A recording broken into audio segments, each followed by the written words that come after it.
the Grouchy Nerd. Alright, quiet down, knuckleheads. It's time to look at another new hero from Fantasy Flight Games' Marvel Champions. This time we're looking at the Vision. That's eyes. The Vision was created by the evil AI Ultron, who used leftover pieces of the original Human Torch, who was himself an android, and powered by a solar gem meant to harness and replicate the power of the sun. The Vision has the ability to manipulate his own density, making himself so dense that he's virtually invulnerable, or so not dense that he can fly and pass through walls. Sparse? Diffuse? Anyway, basically the first time the Vision encountered the Avengers, he ditched Ultron and signed up with them. Since then, he's been married to the Scarlet Witch, torn to pieces by She-Hulk, had his memories uploaded into a version of Kang the Conqueror called Iron Lad, and created himself an ideal family, which eventually went to hell, and then he was taken over by Zola, but I think he's fine now. He's fine or he's dead. Starting with his hero side, we have Vision, which... respect the Fantasy Flight. It's part of his name.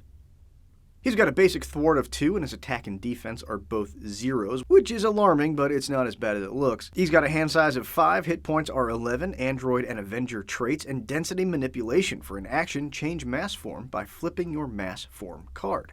We'll look at it in a second. On his alter ego side, Vision has a recovery of 3 and his hand size stays 5, which is alarming, but it's not as bad as it looks. Because he also gets +2 recover in dense form or +1 hand size in intangible form. As a setup, put your mass form upgrade in play, intangible side up. Okay, now there are a number of issues here. For one thing, the hero side should have the. The alter ego side can just be Vision. It's like Michael goes by Mike. Fine. But his name is The Vision. It should say The Vision. This is a hill I'm willing to die on.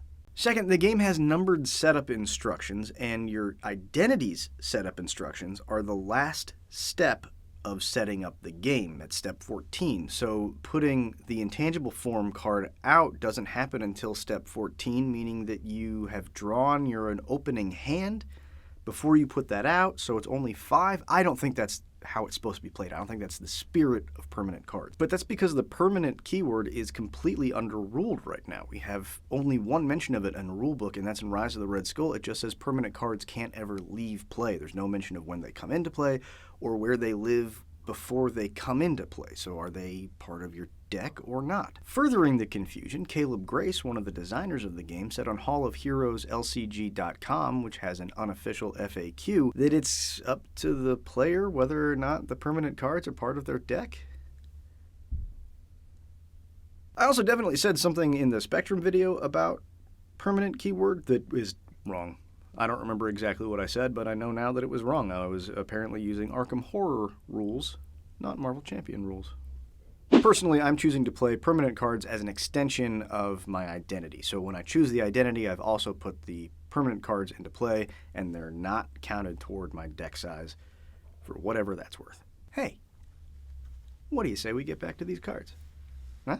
Looking at the mass form card, we first have Intangible with the mass form and permanent keywords. The Vision cannot attack or defend while in this form and reduce the damage done to the Vision from each attack by 2. Note that this includes both your basic attack and defense or any cards that say attack or defense. On the dense side, mass form and permanent keywords still. The Vision gets +2 attack and defense, and when you change to this form, draw a card. Remember that you can only change mass form once per round, and you can only do that as an action on your hero's side. And let me tell you, flipping over to your dense form and drawing a card that can only be played in your intangible form, whoo, that draws some feelings out of you. Digging into his kit, we have up first signature ally Vivian, who is Vision's daughter, and we're all going to collectively not think about how that works.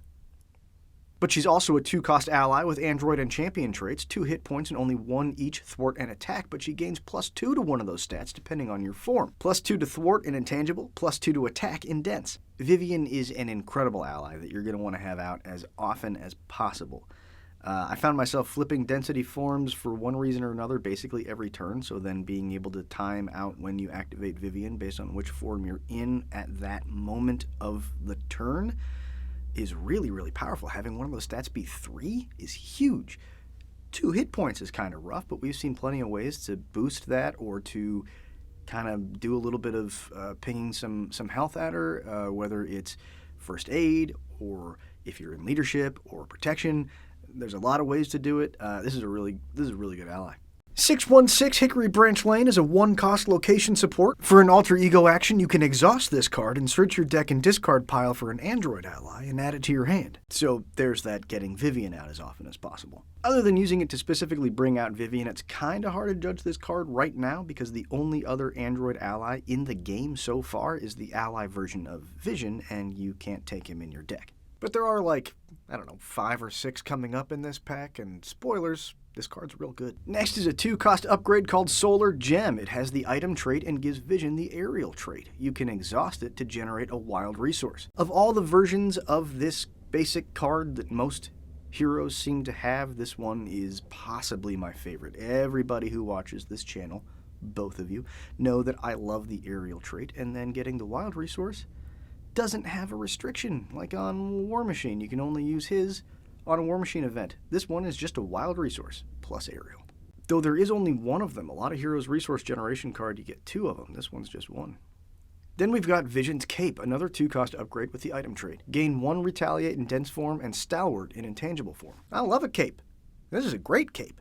Retaliate, of course, means you deal 1 damage back to an attacker when attacked, and Stalwart means you can't be stunned or confused. That's awesome. Next up is 2 copies of a 1-cost upgrade, Density Control. When you change density forms, as a response, you can discard this and add a Vision event from your discard pile to your hand. Nice to be able to pull an event out of your discard pile that you really need in that moment that is in the correct density form for you to use it.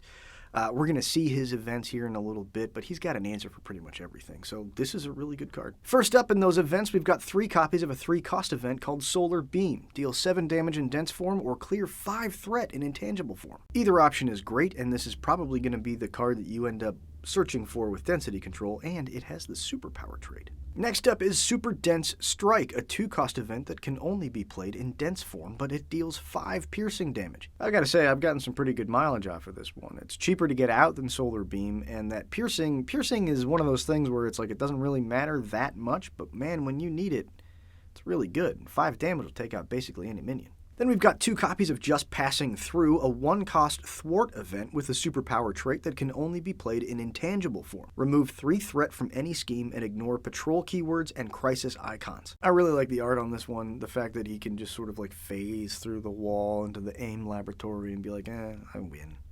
I'm the Vision. I win now. Also, ignoring crisis icons is good stuff.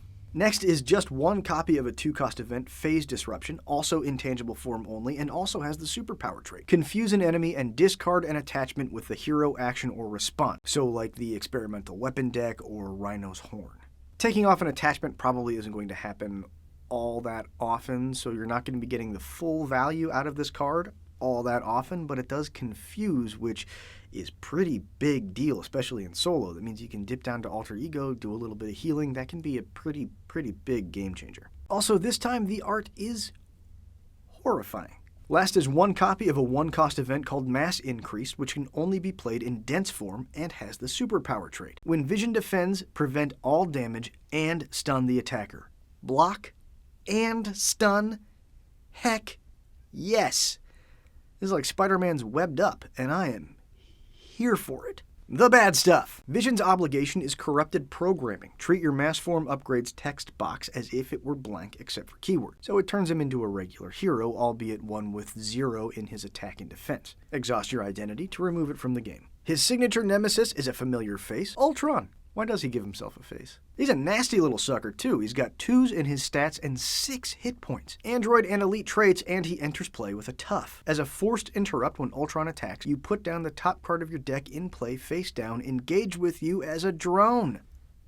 Ultron Unleashed is Vision's side scheme. It has 3 threat and an acceleration icon. When revealed, find the Ultron Drones card. That's next, but you already know it. And put the top card of your deck face down as a drone. Ultron Drones is the same as the villain Ultrons. It's an environment, and it defines a drone minion. They really did it. They made him tiny. Tiny Ultron. I'm gonna kill you! Last is 2 copies of Relentless Android, a treachery. If Ultron Drones is in play, play the top 2 cards of your deck as drones. Otherwise, discard 2 random cards from your hand. 2 minions in 1 card. Great. The Vision's pre-constructed deck was with the protection aspect. First up, we've got Jocasta, a 3-cost, 3-hit point ally with 2 thwart and 1 attack. But that thwart comes with 2 consequential damage. She's also of Avenger and Android variety. After she enters play, you may search for a defense event in your discard pile and attach it to her face down. Then you may play that card as if it were in your hand. That's pretty great. I mean, having a sidestep or Vision's own mass increase at the ready without taking up a spot in your hand is fantastic. That 2 consequential damage on the thwart is pretty rough, but if you're the Vision and you have 6/1/6 Hickory Branch Lane out, you're going to be able to bring her back out when she dies over and over. That can be kind of creepy. Next up is Protector, a 4-cost, 3 HP ally who has 1 thwart and 3 attack with 2 consequential damage. She also has both Avenger and Android traits. When she would take any amount of damage, spend a mental resource to reduce that damage by 1. So that 2 consequential damage could be just 1 consequential damage and a mental resource to do 3 damage. But it also means that it only costs 1 mental resource to have an ally who can thwart without taking any consequential damage. Next, we've got Victor Mancha, who costs 2 and has 4 HP, but 0s in his stats. However, he also reduces the amount of damage he takes from each attack by 1. That's a pretty good damage soak, and Vision's robot house can keep him in play. Flow Like Water is next, a 2-cost upgrade with the condition trait. You get 3 copies of it, but can only have 1 in play. After you play a defense card, deal 1 damage to the attacking enemy. I mean, that's great. If you have this out, you have Nerves of Steel out, you use Nerves of Steel to play Sidestep. Using an energy resource, you've not only prevented 3 damage to you, but you've done 2 back to the attacker. Then we've got 3 copies of Defiance, a 0-cost defense event that lets you discard a boost card rather than reveal it. I think this seems good, maybe not great. It's really useful if you have a deck with like hard to ignore and you want to make sure that you definitely don't take any damage, and then you only need to make sure that you're covering the damage that you would take from a villain attack rather than both the attack and the boost. Machine Man is a basic ally who costs 2 and has 3 hit points. He has 1 thwart and 1 attack, but when he attacks or thwarts, you may spend up to 3 resources to give him +1 to the used stat for each resource spent. Of note, both Hulk and Captain Marvel have single cards with 3 resources on them, so that's a pretty good target for them, especially Hulk, who has hand size issues. So those times where you draw basically all resources or nothing you can really use, now you can use that to boost Machine Man instead of just being Sad Hulk. Next up is 3 copies of a 1-cost basic event, Reboot, which readies a friendly android character and heals 1 damage from it. Now, obviously you can and sometimes should use this on Vision, but remember Vivian? She's even in the card art to remind you of how much better this card is on her. Alright, moving on to our aggression card, Assault Training, a 1-cost support with the condition trait. Only 2 copies of this one, but you're only allowed 2 in a deck anyway. It gets 2 training counters, and for an alter ego action, you can exhaust it and remove 1 counter to choose an aggression event from your discard and shuffle it back into your deck. So we've already seen basically this in both Protection and Justice, and I really like it. There are cards that you want to recur over and over again. Those cards that you're taking 3 of anyway with 2 copies of this. Now those cards can come up 7 times in 1 trip through the deck. That's awesome. Also, I cannot let this go without bringing your attention, if you please, to Angry Baby Groot, the best kind of Baby Groot. Next is our Justice card, a card that costs the best cost a card can cost, 0.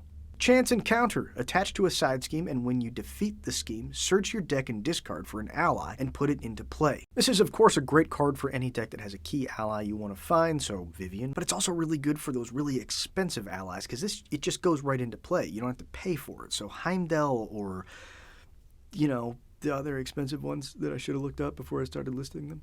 Joining Forces is our Leadership card, coming in at 4 cost, though it does have the Alliance keyword and a very helpful reminder of what the Alliance keyword means. As a group, the players can put a total of 1 Avenger and 1 Guardian ally into play. Yeah, I bet this is great in multiplayer or multi-handed.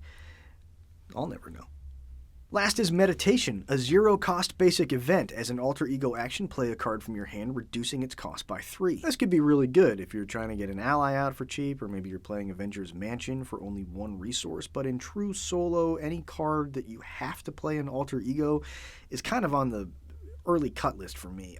It's pretty tough to spend any amount of time in alter ego and not let that threat get completely out of hand, so something where you have to be an alter ego to play it isn't super useful, but the 0 cost makes it pretty good.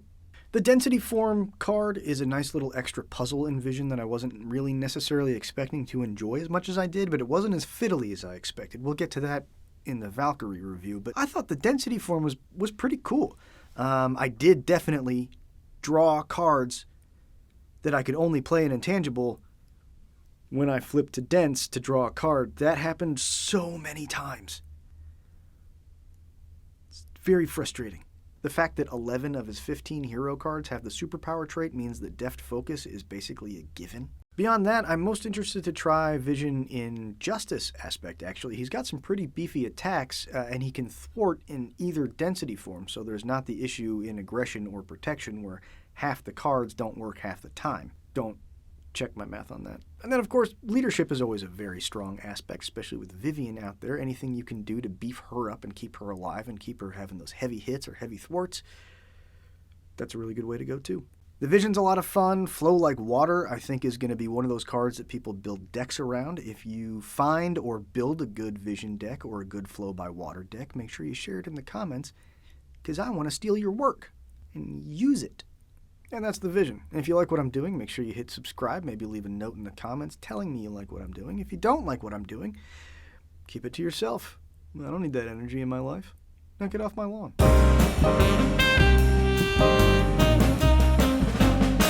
The Grouchy Nerd. Rebooting Vision is broke. Rebooting Vivian is woke. I'm not saying that.